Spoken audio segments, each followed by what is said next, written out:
So I don't typically cover non-English VTuber news, simply because I don't speak the language and I don't want to rely on Google Translate to figure out what the hell is going on. However, I'm making an exception for this quick news tidbit. The new HoloLive branch, HoloLive device, recently debuted ReGloss, and this first generation of this new branch has some of the weakest debuts I've ever seen in terms of numbers. And that's not an insult to the generation. I have a reason for bringing this up. I think part of the reason we're seeing such low subscriber counts for these channels and for their Twitter following is not necessarily that the talents are inherently less interesting or there's some sort of branding issue. I think there's an issue with YouTube and Twitter thinking that they are botted and absolutely annihilating their subscription numbers. We've seen this happen multiple times. Basically, anytime a HoloLive member debuts and they start a Twitter, it's immediately either flagged or they have their numbers reduced, or there's just this huge assumption that this channel or this Twitter account is growing so fast there must be bots at play. And if you don't believe me when I say that viewers and subscribers are being removed, I went to Social Blade, and every single one of these channels shows where YouTube has gone ahead and subtracted subscribers and views. For example, AO has had 15,000 subscribers subtracted, 7,000 video views subtracted, Kanade had 12,000 subscribers subtracted, Raiden being hit particularly hard, losing 267,000 views as YouTube is just deleting subscribers and views. And this is only what Social Blade is aware of. And I think there's a very strong chance that they are not being pushed in the algorithm as heavily as they ought to be, because YouTube is blacklisting them, thinking that it's a botted account. Now, the motivation is speculation. However, the fact that they are being actively kneecapped by YouTube is not speculation. We can see it happen in real time thanks to Social Blade. Now, unsurprisingly, I'm not the only person who has noticed this, as this person says here, ReGloss just lost roughly 30,000 subscribers because of YouTube being shit. Make sure you're still subbed. HoloLive TV, are you aware that HoloLive device and ReGloss are losing subscribers every day at this point?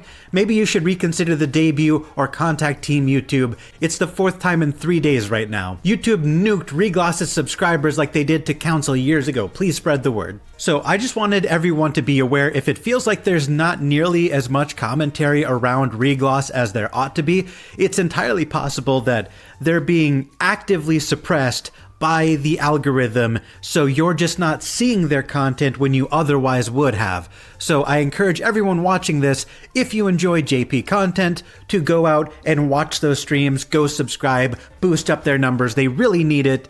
And these are subscribers that they are validly owed, that YouTube is just because they're dicks, or more likely because they believe that these subscribers are botted. Real quick update about AkioAir, because I remember that sparked a lot of comments in my comment section the last time I covered this. They have made an announcement saying, due to unfortunate circumstances and considerations for our talent's health, we decided to postpone the debut of Season 2 by 1 week. We will update you here with a specific date as soon as it becomes available. Now, in any other context, this would not even be news. I wouldn't even bother bringing it up. Oh my god, a debut delayed by 1 week. Who actually cares? The reason I care is not because of the delay, but because of the commentary surrounding it and the suspected reasons behind the delay. Let me guess, some of your talents dipped after the minor controversy and now you're scrambling to find people to fill in? If you were concerned about the well-being of your talent, you wouldn't have hired a minor. Nobody looks at y'all the same, just so you know. But you still won't get rid of the kid though. Great. Now recast Nophi to not be a child. A literal child? You have a week to do so. Now, I don't suspect that Nophi is going to be recast. They've doubled, nay, tripled down on hiring Nophi as a talent, and I don't expect that to change. I've already voiced my opinion, no sense in beating a dead horse here. But I've seen a lot of commentary around the idea that they might be recasting, that people might be dropping out, etc., etc. Now, I have no idea if that's the case, but there is always the possibility that people will drop out either for unrelated reasons or because they don't want to be associated with the company that's surrounded by controversy.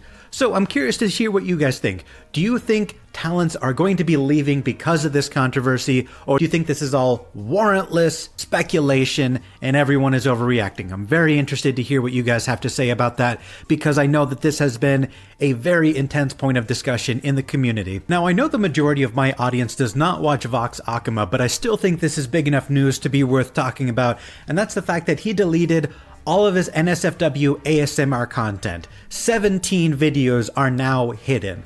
Now, again, I know a large portion of my audience probably doesn't care that a YouTuber voluntarily hid some of their videos, but it's actually a lot more interesting, and if I could steal your attention on this subject, I want to draw your attention to his community post. So he starts by saying there is some unfortunate news, and then goes on to clarify he has received a single community guideline strike on one of his videos. Believe it or not, he actually believes this strike was justified and believes he's lucky it didn't happen before. Now, thankfully this was just a warning, and his channel will be fine, but the video will remain deleted. But that's not all. He's actually going to permanently move away from sexual content, which is actually pretty crazy when you understand that is a huge part of his brand. I can't imagine that was an easy decision to make, considering a lot of his most popular clips are NSFW. What I find interesting is he's not just limiting these videos to membership or unlisting them, which is what I expected him to do,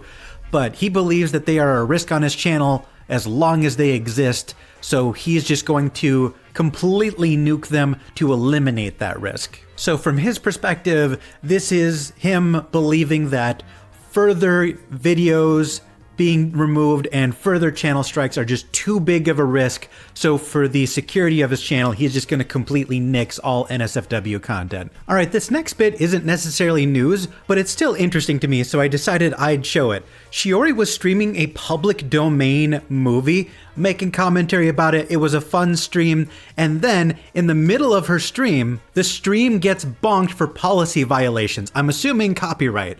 Now, she comes right back and goes right back to doing what she's doing because obviously she wasn't doing anything wrong, but it is still wild to me that she got a policy violation for watching a public domain movie. Guys, the YouTube system is ridiculous. There's one last thing that I wanted to talk about before I let you all go, and that's that the YouTube CEO announced a mobile video editor app called YouTube Create. Now, personally, I think this is huge for anyone who only has access to mobile, but still wants to create YouTube content. The YouTube Studio video editor right now is kind of garbage and very limited, and hopefully if they're creating a mobile video editor that's going to force them to make the UI easier to use and less frustrating, and hopefully that'll have trickle-down effects to make the actual YouTube Studio video editor a little bit less obnoxious. And the reason I'm hopeful is that I feel like a YouTube creator should be able to edit their video within YouTube. This is the largest video platform, period, end of story. And the fact that it doesn't come with a fully functional video editor, I think is a missed opportunity.